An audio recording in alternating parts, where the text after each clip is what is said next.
The Uncharted Territories is a podcast about seeing the unseen in the world of matter. Join me, Shara Prophet, the mind magic coach, and my partner, astrologer Scott Tejerian, as we take an esoteric look this season into the life, death, and afterlife of a variety of celebrities and public figures who lost their lives prematurely or unexpectedly. What is up, Shara? What's up, Scott? I'm good. How are you? I'm doing well. So great to be here with you. Yes. Very excited, as always, for our next case, our next guest. This is a very controversial figure, but before we get to the controversy, I like that we start and give a little personal insight. Because we're talking about Michael Jackson this week. We are talking about Michael Jackson. The king of pop. Yeah. Hello. I mean, when I was growing up in the 1980s, I didn't have cable. But on Friday nights, there was this show. I don't know if it was nationwide or if it was a local show, but it was Friday night videos or something. It was like Friday night videos, and they would show whatever the videos that were coming out for the week. And I'll never forget when Thriller came out. Oh my God. That was otherworldly. I had never seen anything like that. No. Still haven't. Yeah. Nope. So, I mean, it's exactly. That was like a movie, and just the costumes and the choreography. But then, I also think of Michael Jackson. I think of the moonwalk. Never have I seen anything like that. It looked like he was walking on the moon. It really did.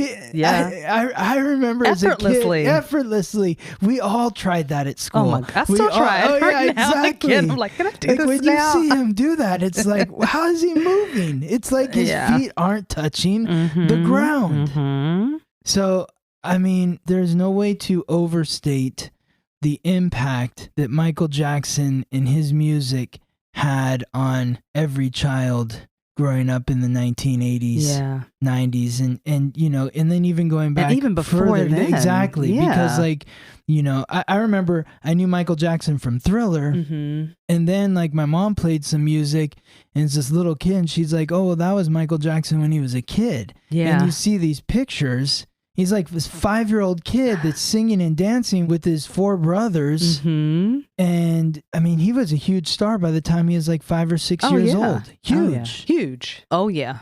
And the music of the Jackson 5 is iconic. To this day. To this day. To this very day. Yes. And so. Heavy hitters, man. Heavy hitter. Another one that was born for this. Exactly. Some people have to learn it. Some people are just, they come here with it. Well, and when I look at it from an astrological perspective too, Prince was born with the moon in Pisces. Michael Jackson, born with the moon in Pisces. Pisces is music, because it deals with the unconscious. Michael Jackson, like Whitney Houston, was also born with the moon in the first house. The first house is the house of personality. That's what's on your face. So if the moon is in the first house, the moon is on your face. Your emotions are on your face. And when somebody's emotions are on their face, that's when it's easier for people to connect with them, because they can see what's going on with them emotionally.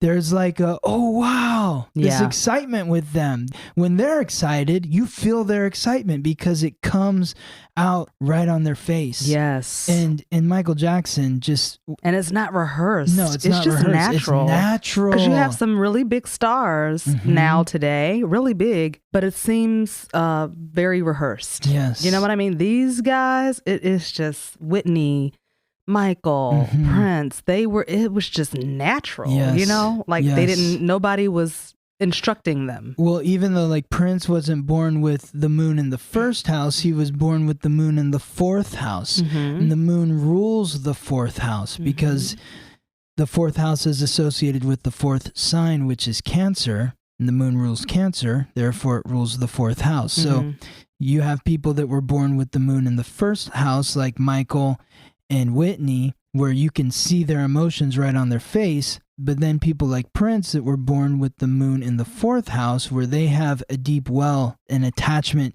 to their emotions, it's easy for them to show their emotions when they want to. Mm-hmm. They have the full power of the moon, of the emotions in their astrological code. Yes. So wow. It's no surprise to me when I do these astrological codes for these celebrities, and I'm like, oh, of course, the 1st house moon. That's why he's so charming. Mm-hmm.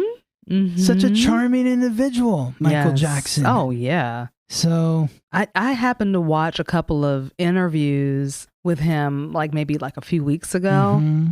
And I was just like, I felt hypnotized watching him. Yes. You know? Yes. And I'm a hypnotist, you know? Mm-hmm. I was just like, wow, this guy is magical. Even as a child. Very, very, very charismatic, you know? Mm-hmm. And even though he had like this soft voice, it's just this air about him that was very strong. Like Michael Jackson was not a punk. No. Not by any means. Mm-hmm. You know, very, very strong energy about him, but very kind, very calm, very charming. Yes. You know, just like, wow. Well, that's, you know, having the moon in the 1st house, you're gonna connect with people a little easier that way.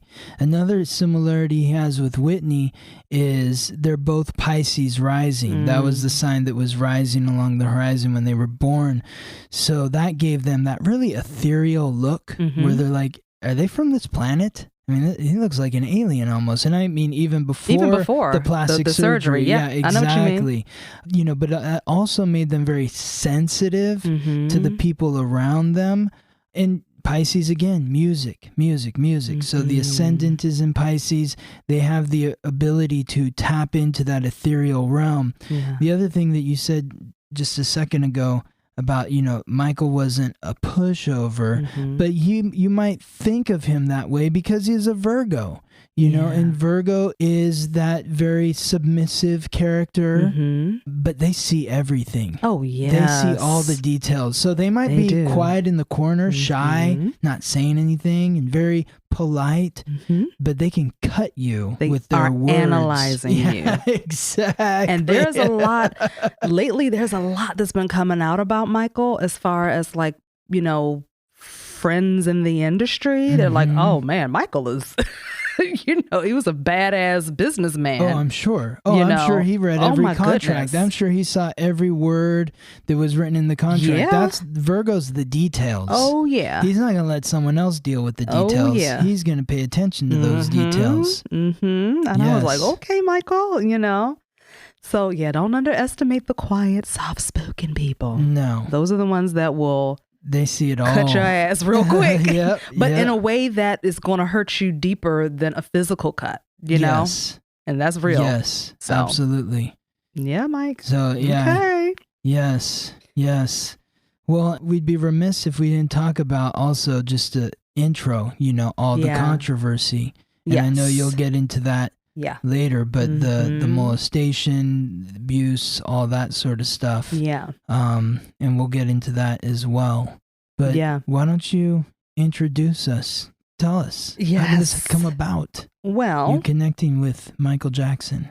Michael first, I had to do like 2 or 3 readings with him because when he first came in, he was not talking about himself.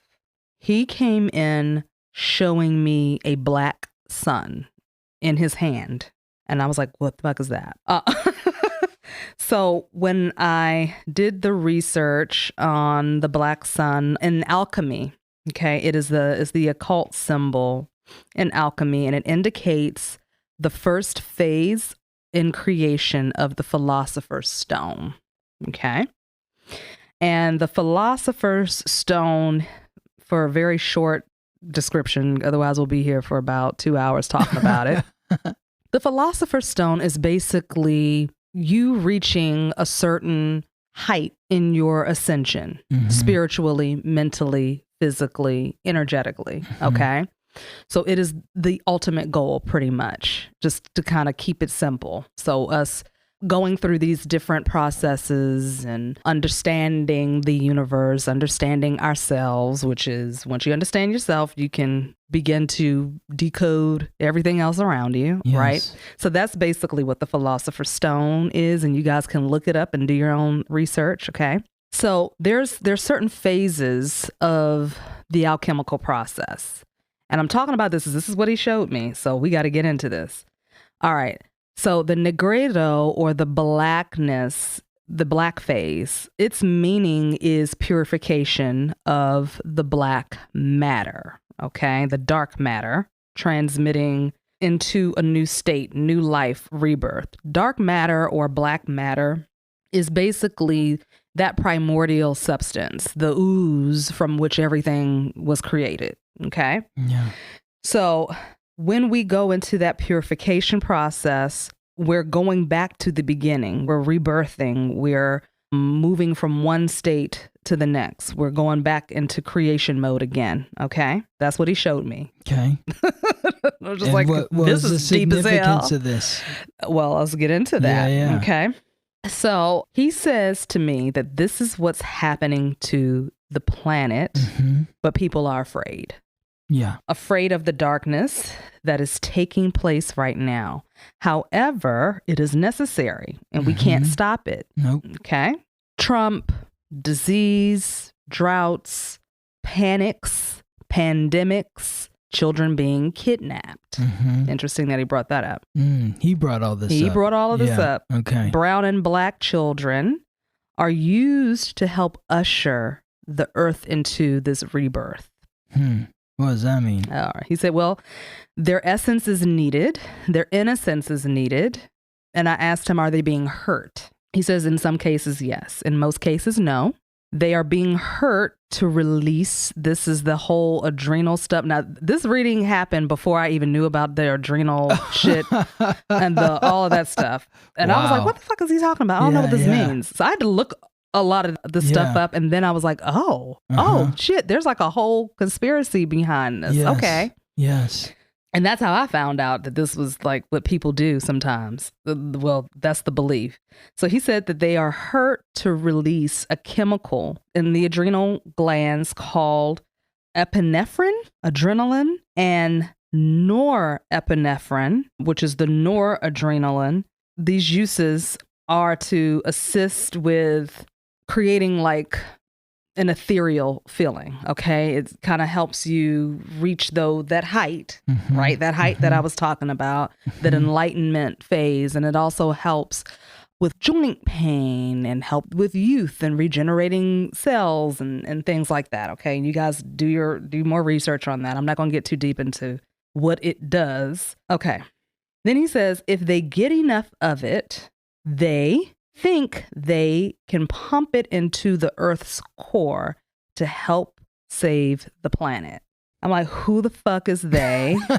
Michael, come on now. Don't be all fucking vague.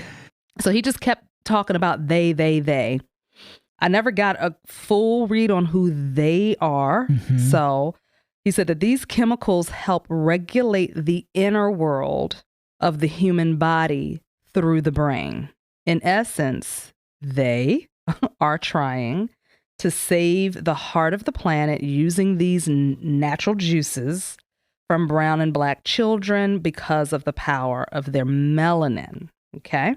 So that's how the reading started off. And I was just like, I can't talk about this shit. but then when I started researching, I was like, oh, I can talk about it because people. Wait, did he say who they were? No. Okay. I was like, who is the they? Yeah. They. Okay. Yeah. They. Yeah.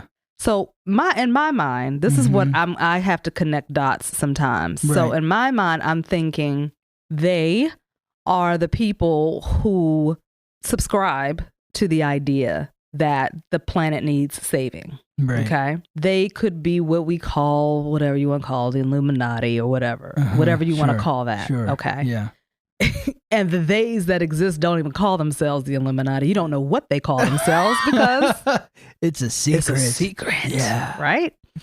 So my guess is that there are people who buy into the idea, and this is the thing that utilizing the blood or the essence of a child can assist with enlightenment, can assist with saving a life, right? This is why we use the stem cells, okay? Because it actually can be used to assist somebody, you know, heal the body.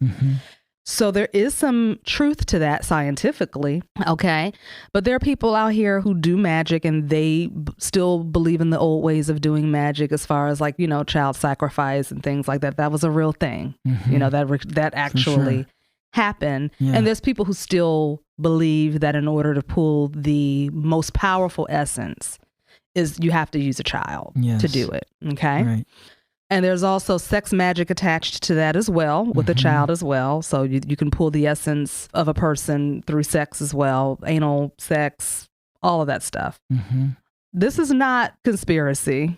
This is real. Like this is science pretty much, okay? Yeah. So I'm guessing the theys that he's speaking of are the people that truly believe this stuff. Because see, people are not just doing the stuff because they're evil. They're doing it because they believe that it's actually going to help. Right? Yeah. And if they see some evidence that, oh, that really helped. Oh, let me just do it again. Let me just keep doing this. I have to keep doing this to keep it up now. Otherwise, I may not have the same results. Okay? So the best bet is just don't start. Okay? You don't have to use the essence of a child to gain enlightenment. That is work that you must do. You got to work for that. You cannot steal it from somebody else. It's not going to work that way, because what's going to end up happening is if you're no longer able to steal it from someone else, you are going to wither away and disintegrate very quickly. So you need to learn how to do it on your own. You can use the energy of the earth, the energy of the universe. You know, there's ways that you can pull energy to assist you in your ascension process. You don't need it to come from somebody else. Yes. That's kind of like a shortcut. It is a shortcut. It's cheating. It is. Eventually you'll get caught and it's not going to work for you. And you don't have it within yourself, which is where you really want it, within yourself. Exactly. That is the essence of the Philosopher's Stone, is achieving that level on your own. You are the true master when you do it on your own, and you don't have to steal it from somebody else. You don't have to hurt someone else to get it, right? So these people that are doing this, they, for some reason, are not fully believing in themselves enough, right? It's a primitive mentality. It is a primitive mentality. And listen, it works. It's not that it doesn't work. It does work. Sure. But in order to keep it up, you got to keep doing it. Yes. Right. It's like getting your nails done. Wow. If you're a person that goes to the salon every 2 weeks to get your nails done, in order for your nails to keep looking pretty like that and not, you know, be all broken down and crazy looking, you got to keep it up, because the moment you stop, your nail bed gets weakened and disintegrates. I look at it as kind of like makeup. Yeah. You know, you can put all kinds of makeup on your face to make yourself look beautiful. But when the makeup comes off and there's like pock marks on your face, and then, you know, the chemicals in the makeup start eating away at your face, you know, the healthier way to do it is to figure out what works in your diet. Yes. So that you have the healthiest skin where you don't ever have to wear makeup. But if you're not going to do that, you wear makeup, your skin gets worse. You need more makeup to continue to hide how bad your skin looks. Exactly. That's the facade. That's exactly what it is. And the natural way of doing it is, if there is something going on health-wise, then you need to look at what that's attached to. Like what we talk about in almost every episode. We talk about the health of each person, each case. Emotional and mental and spiritual health. Exactly. Yes. So if you're unhealthy, if you get tired a lot, or you're looking old and you only 38, then, you know, what are you eating? What kind of stress are you under? What's going on in your mind? What's going on in your mind? Spirit, your emotions. And you can't blame it on genetics and DNA, because guess what? Through meditation, it is proven that you can actually alter your those DNA. things. Yes. Yep. Yes. But a lot of people don't want to take time out to do that. No. So That's too much work on my part. It's a lot of work. Yeah, it takes too long. Isn't there 20 a pill minutes to do a that? day? Yeah. You know what I can do in 20 minutes? Yeah. Set a timer on your phone. Okay. Sit in quiet. Simple. Yes. Easy. Yes. And then soon you'll get addicted to it and you just want to be in meditation more than you're doing anything else. Yes. Right? So that's my understanding of it. Yes. Okay. And so that's how he came in. And I was like, all right, Michael, thank you. But we need to talk about some other stuff, please. Right.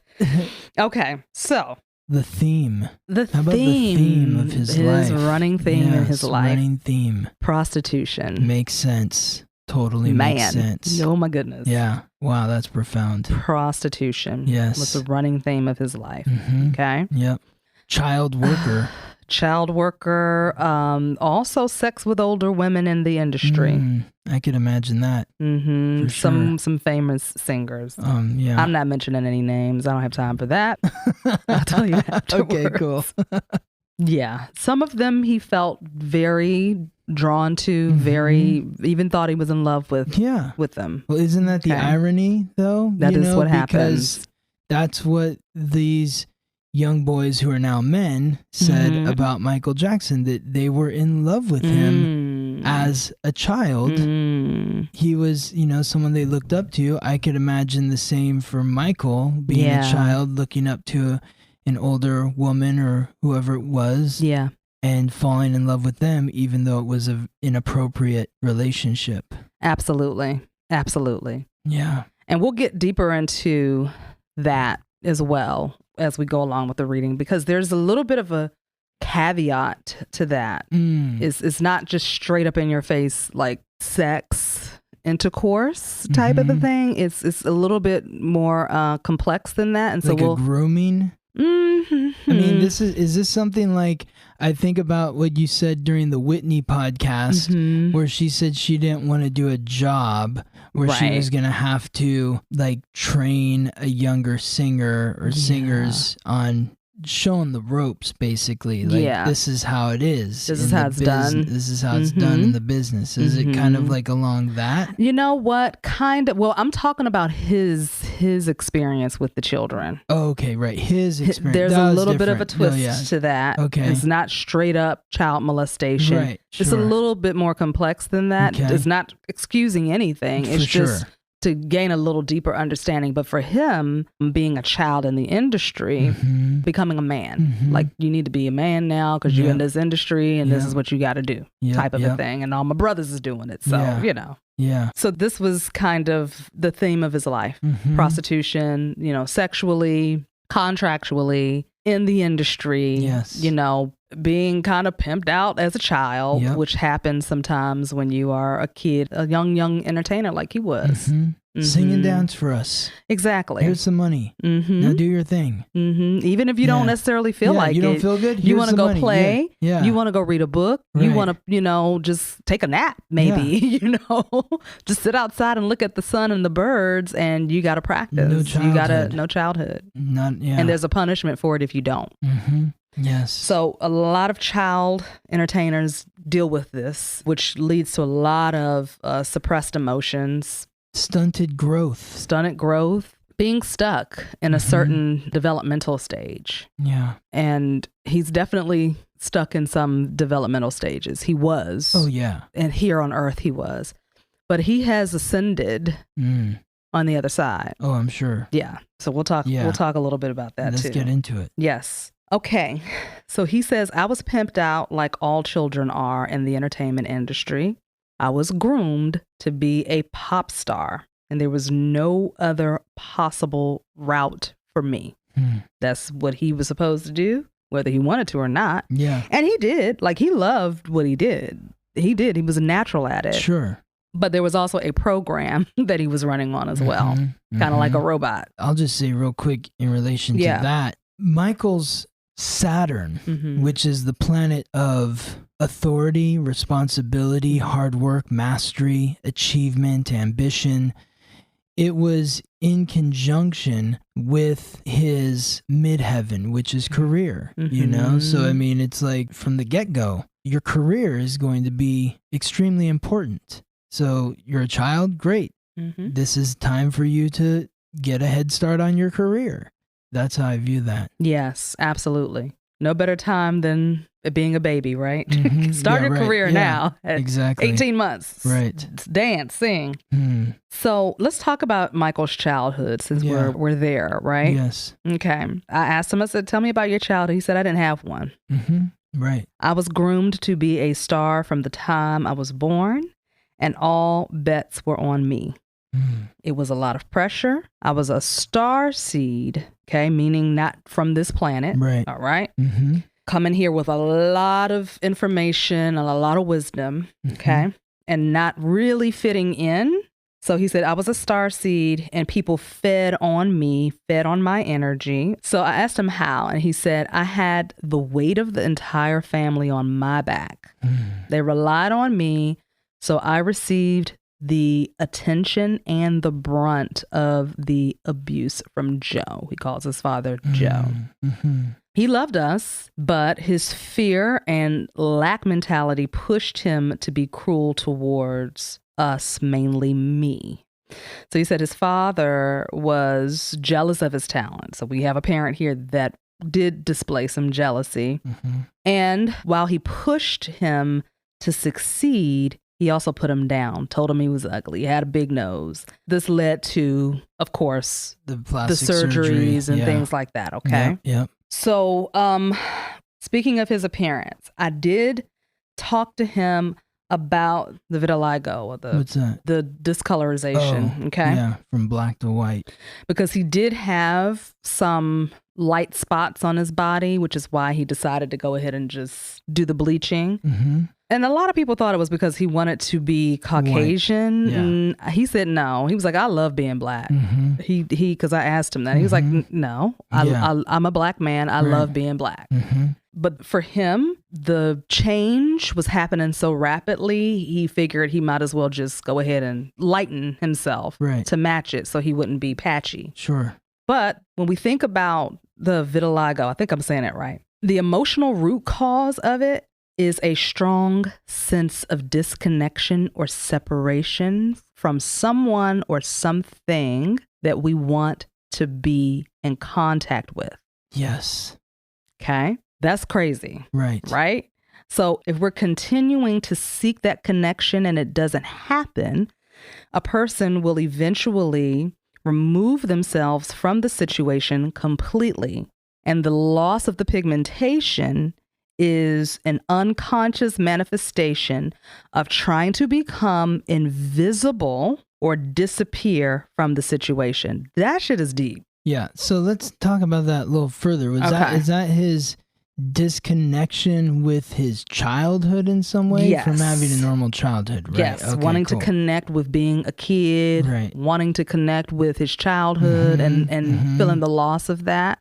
And also really wanting a genuine loving connection with his father, who was a hard man to live with, right? Because he had his own shit. He was carrying a lot of wounds as well, Joe was. You know, so let's not forget that. Well, just like Prince, Michael, you know, they were both born in 1958. So Prince and Michael, they both had Chiron, the wound, in connection to Saturn, the father. With Michael, it's a little more strenuous because Saturn is in a position of power in Michael's astrological code, because it's right next to the midheaven, which Saturn rules, which is the highest point in the sky. So when Prince was born, the highest point in the sky was Pluto. When Michael was born, the highest point in the sky was Saturn. And that gives Saturn even more power because the authority rules from above. So it's in the highest point in alignment with his Chiron.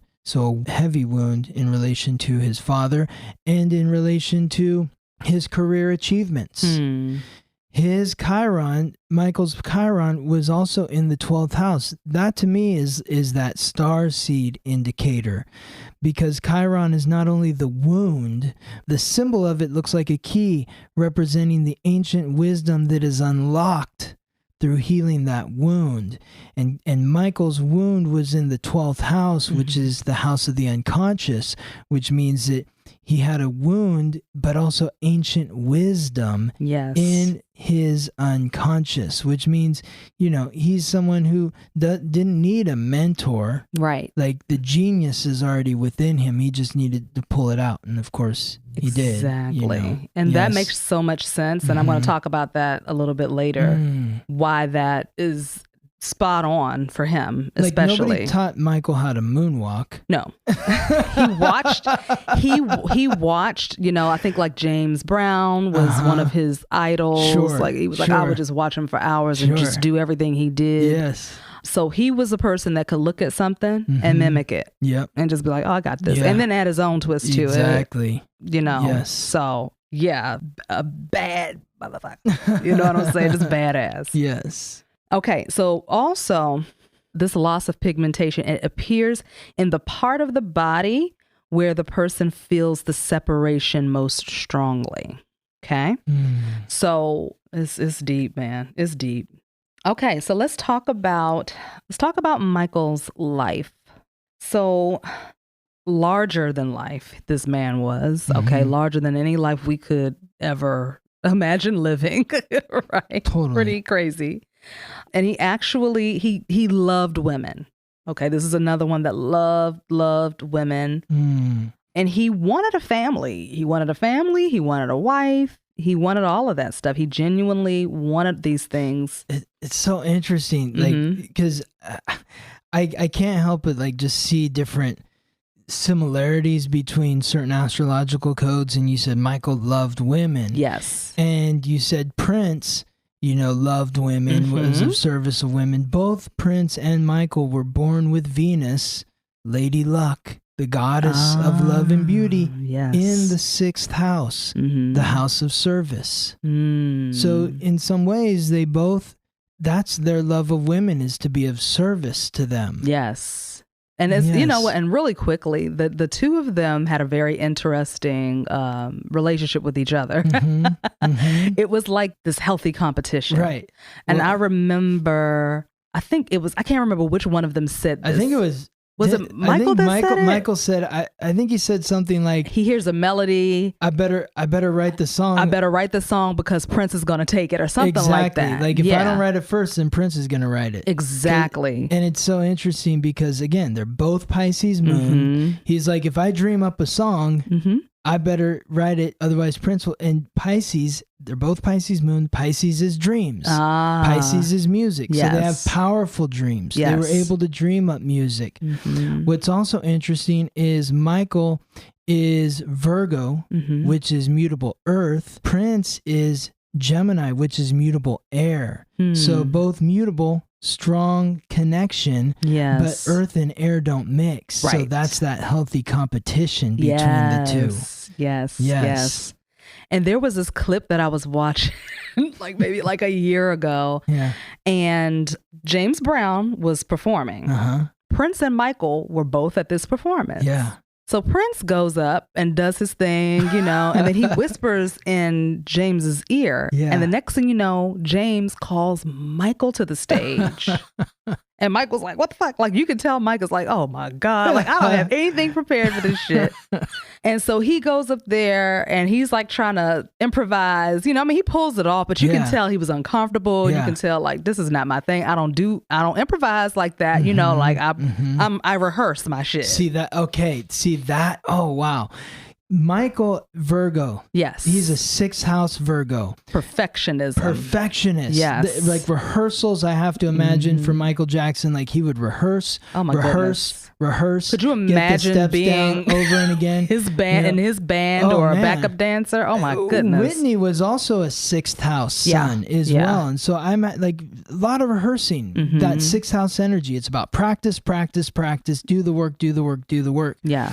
Where Prince is that Gemini sun, which is more just like you feel the flow. You just go. You whatever's coming at you, you go with it, and you go on to the next thing and the next thing, and so on and so forth. Yeah, I want to see this clip. Yeah, please. I'm gonna try to find it. I'll send it to you. Me. The shit is hilarious because it's like, oh yeah, he here? Okay, he's here. Yeah. I'm gonna see what he can do. Can he really can? He probably knew he's not an improviser. Exactly. And I'm gonna just call his ass up here. But I loved it because it was like, this is some healthy competition right here. Because he whispers in James Brown's ear, and right after he's like, oh, Michael Jackson's in the house. Michael Jackson, come on to the stage. You know, I'm like, oh my goodness.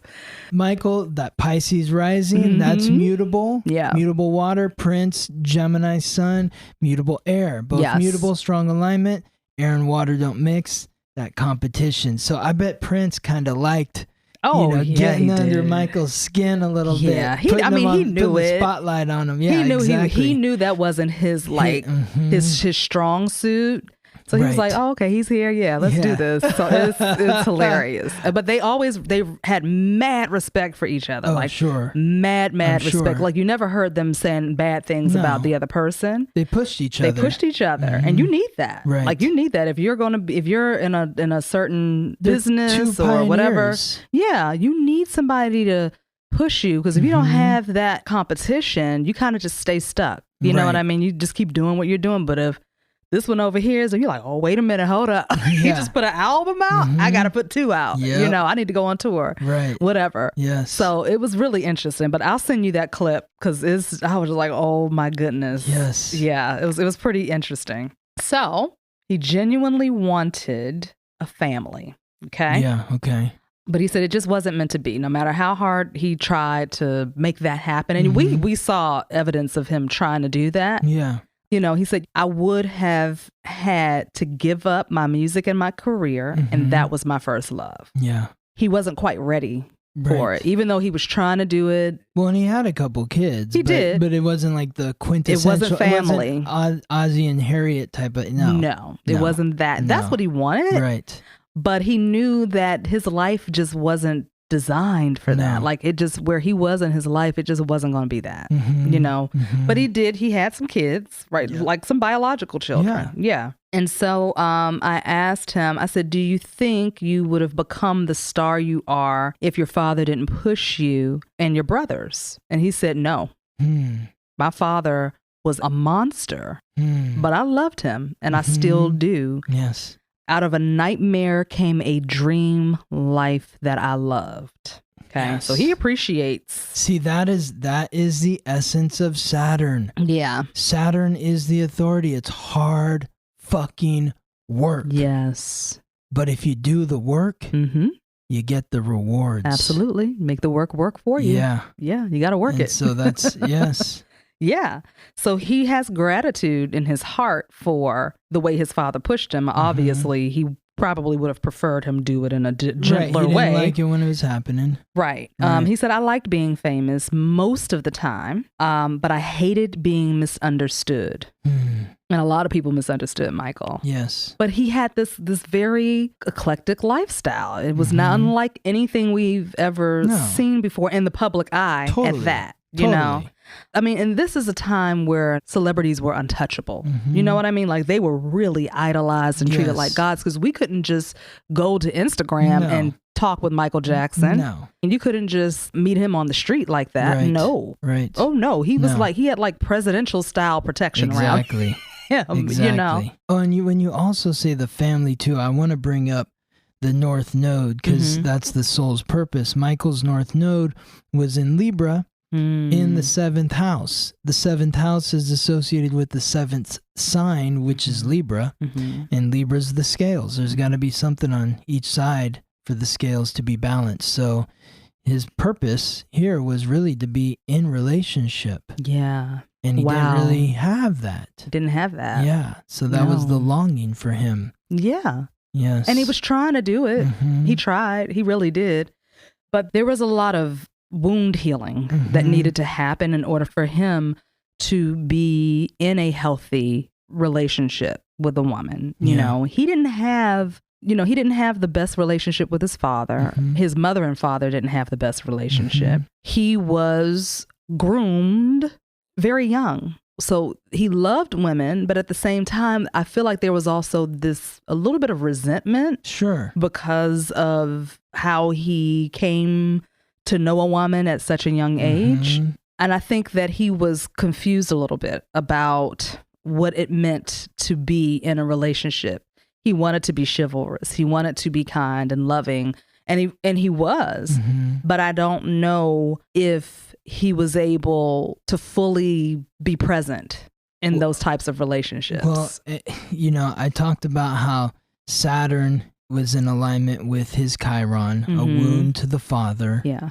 A wound to his sense of achievement because it was in relation to the midheaven, which is what he wanted to achieve. But Venus, in addition to being in the 6th house, service to women, service to the feminine, was directly opposite his Chiron, his wound, and in alignment with Saturn. So that would indicate a wound in relation to the feminine and restriction to the feminine energy as well. Not being able to experience that in the way that he wanted to. Yeah. Absolutely. And we have to remember that he was stuck in some developmental stages as well. Some of those stages weren't completed. So he may have even come off as childlike. Yeah. Well, if you're having sex with a woman or anyone, in your, I don't know, single digits or even in your early teens, it's hard to understand how to relate to the feminine once you become an adult. Absolutely. Right? Absolutely. Yeah. Oh, yeah. Absolutely. So I'm thinking that this was part of the reason why none of the relationships stuck. So he said that this drove him crazy, being misunderstood, and it made me very sad and depressed. And I wouldn't change anything about my life. I loved being me. Okay. He did love himself. Sure. He really did. Even though we may look at somebody and say, oh, they probably don't love themselves because they got all that surgery or whatever. This is the thing. The body is a temporary vessel. Okay. This is a spaceship. Yeah. Basically. Right. Yeah. So you think about driving a car. Okay. You may put rims on your car. You may tint the windows of your car. You may paint the car a different color. You may replace the engine in the car. Right.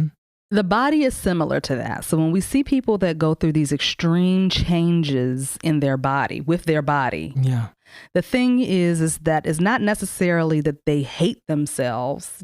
It's just that there's something inside of them that feels like the body itself needs to be improved. Now, it could be directly connected to them feeling ugly or whatever. Right. Yeah, they could, but it doesn't mean that they hate themselves. Right. Because it means that they probably aren't happy with the vehicle, the aesthetic of the vehicle. But we can't automatically say, well, I hate myself.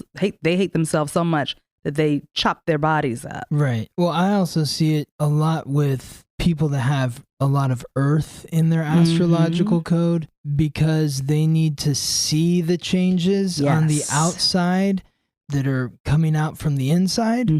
And, Michael, his son was in Virgo, which is earth, in the 6th house, which is earth. So yes, wanting to change. Just wanting to change. Yes. We can't keep generalizing things for people. No, we don't know what's going on inside Don't of them. know what's happening in somebody's head. It's not fair for us to judge. Yeah. And I used to think that. So they must not love themselves very much if they're getting all of this stuff done. That's not what it is at all. No. They have a picture in their head of what they should look like if or you're what they want to look like. about someone else, it's time for you to take a closer look at yourself. Exactly. Yeah. And when I had to sit with it, and when I sat with it, I was like, oh, it doesn't really mean that they don't love themselves. It's just they have an idea of what they want to look like, and they need to see the physical manifestation of it. And since we live in a time where you can do it, why the fuck not? Sure. So this was Michael's disposition, so to speak. So he did love himself, but he also had that program running in his head that his dad placed there at a very young age, that you're ugly, your nose is too big and things like that. And he's in the public eye. He is a pop star. He's seen all over the place. So if in his mind, if he could see himself looking more aesthetically fitting for the industry that he was in, he was going to do that. Yes. Point blank. Makes sense. Business move. Yeah. Okay, let's look at it that way. Yeah. All right. So let's start talking about some of the hard shit. Yeah. shall we? Let's get into the mud. Okay. Let's get into the mud. Yeah, let's get into it. Okay. So, the child abuse allegations, okay? So I asked him about the child abuse allegations, and he said there was a lot of awkwardness and unorthodox behavior. So I asked Michael straight up, Michael, did you have sexual relations with those children? Yes. Right? He said, I would never hurt a child ever. I was infatuated with them because I understood their purity and their innocence. I felt like that needed to be nurtured because it wasn't nurtured in me as a highly sensitive child growing up in a hostile environment where perfection was expected in the presence of chaos. He said, my dad somehow, he got it out of us. He got that perfection out of us. And we were conditioned to be perfect performers. Okay.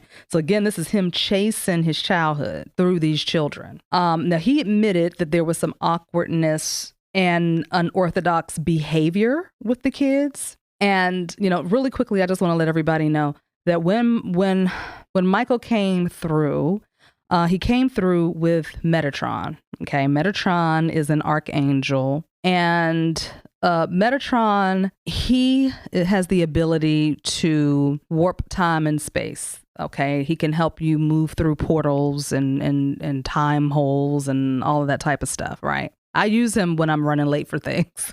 I'm like, Metatron, I need you to bend space and time for me. I got to be here at a certain time. Right. And I always end up being there in the perfect time. May not necessarily be on time, but I arrive at perfect time, right? When you're supposed to. Right when I'm supposed to. So when he came through with Metatron, he showed me that Michael is now an ascended master, okay, on the other side. So it makes sense when you talked about earlier that he didn't need a mentor. Like he just innately had this knowledge and this wisdom about him, spiritually.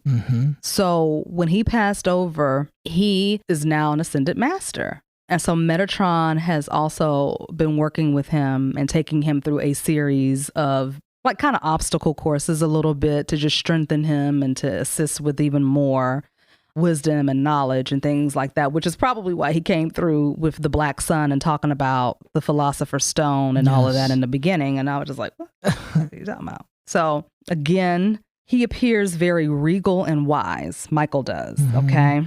Like an elevated being.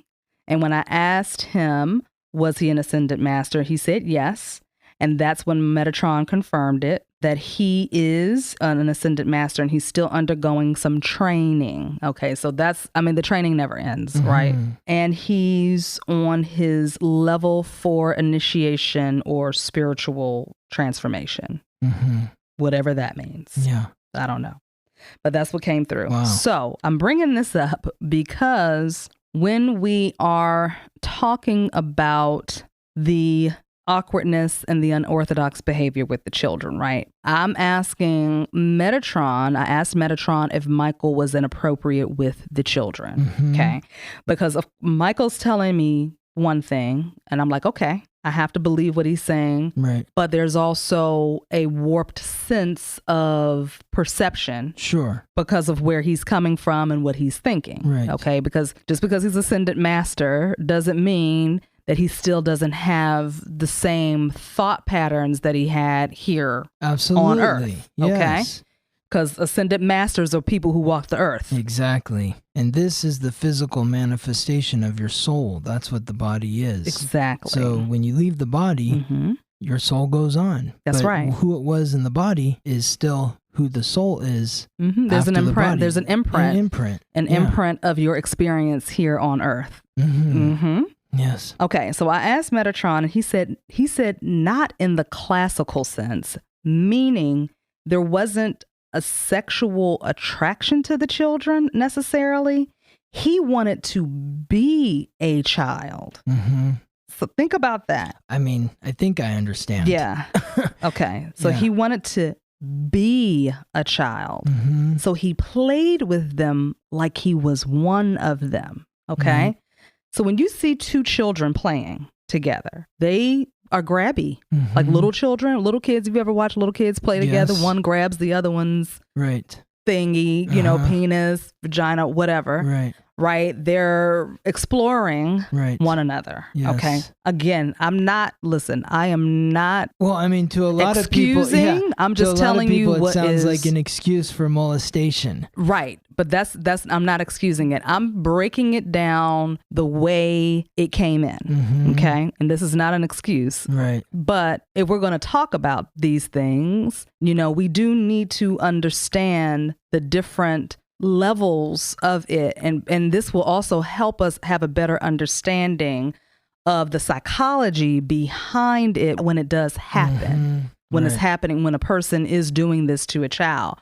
There's so many levels to it, and we do need to have more understanding of it so that we're able to better help a child who has experienced that and rewire it. Yes. Before it happens again. You know what I mean? Or before they do it as an adult to another child.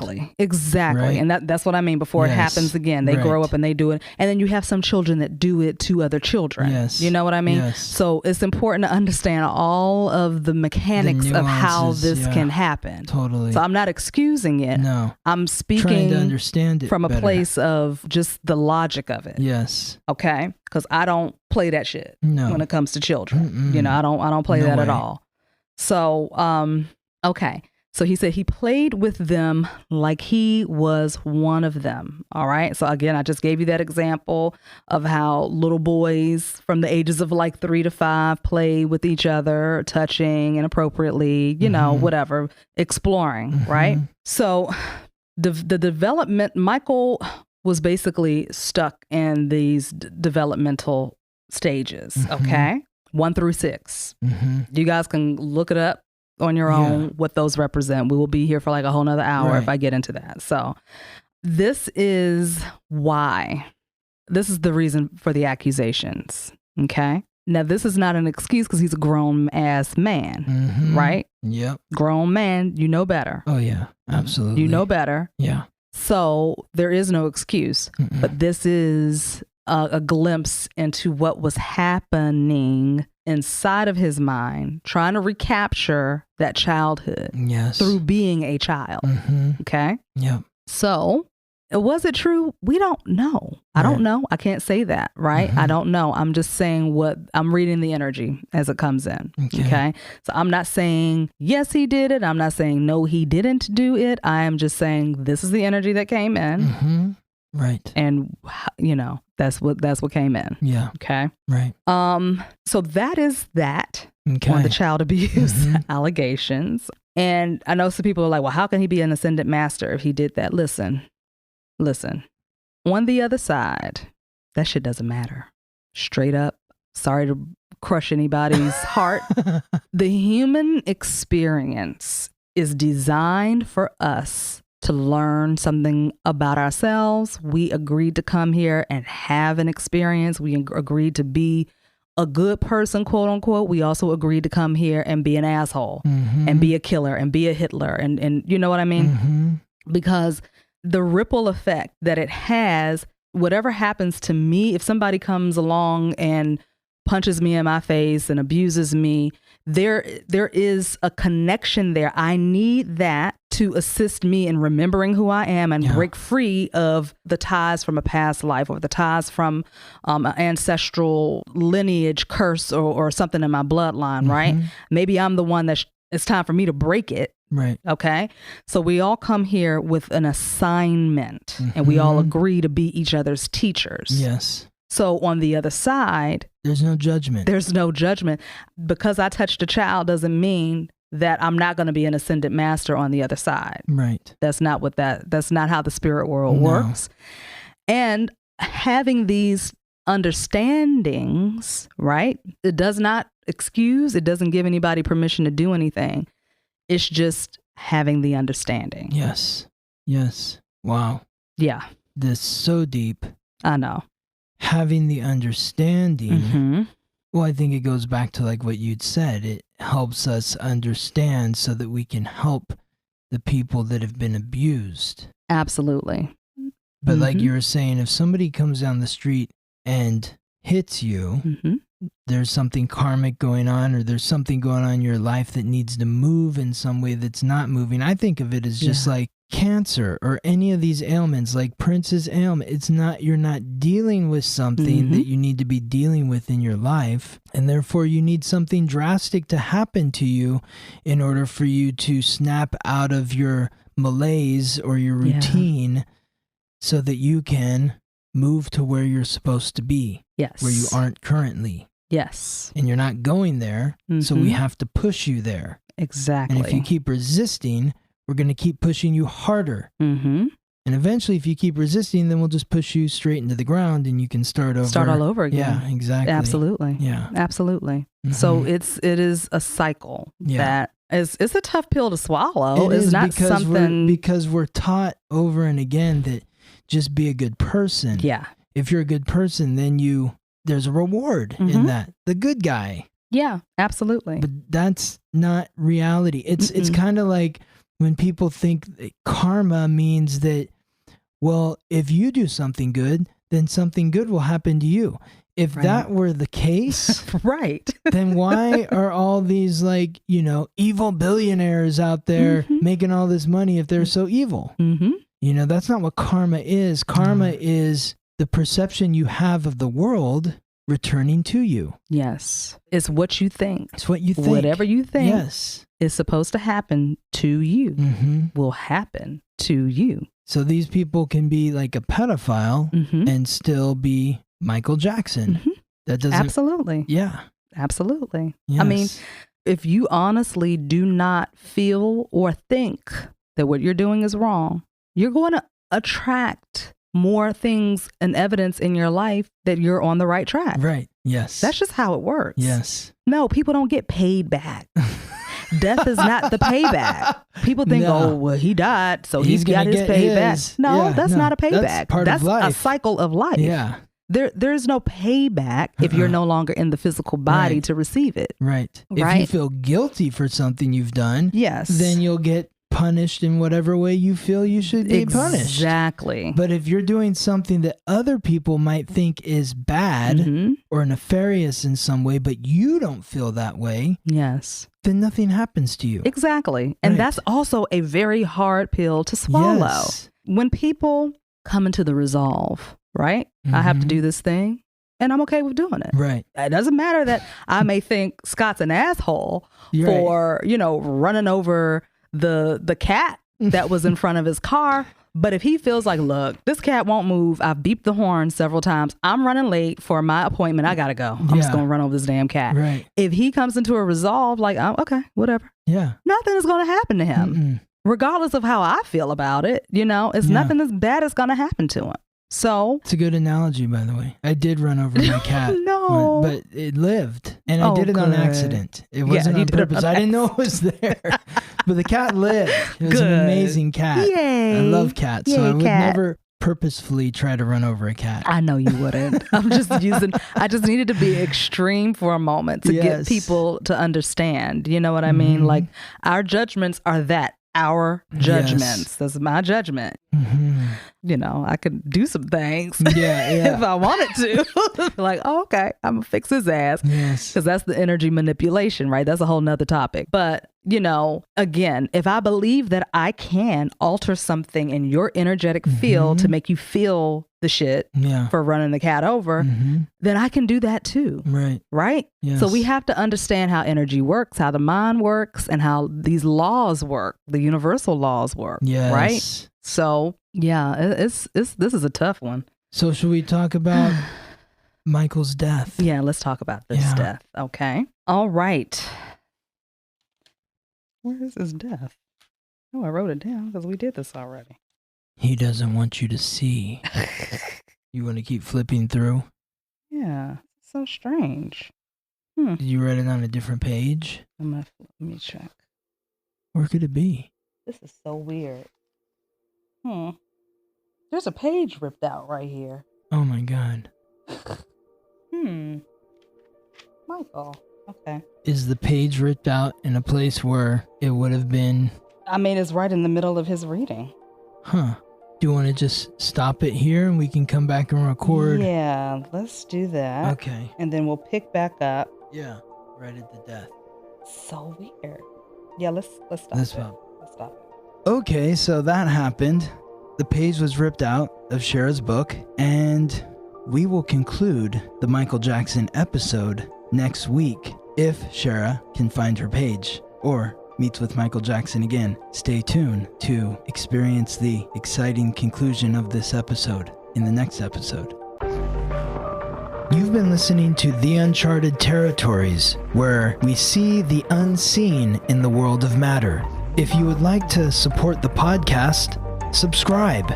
We've talked a lot about the subconscious mind and the importance of healing our wounds from the past. As an energy healer and a certified hypnotherapist, I help people understand how the mind works so they can harness the energy of the subconscious and tap into their inner power and make those positive long-term changes in their lives. If you're ready to make that change, you can book a session with me by connecting at opendoorhypnosis.com. I look forward to working with you. If you'd like to learn more about who you are, where you come from, why you're here, and what you're meant to do with your life, contact me, Scott Tejerian, at theweeklytransit.com, and we will take a close, detailed look at your astrological code. My purpose is to help you understand who you are so you can accept, appreciate, and love the divine, unique miracle that is you.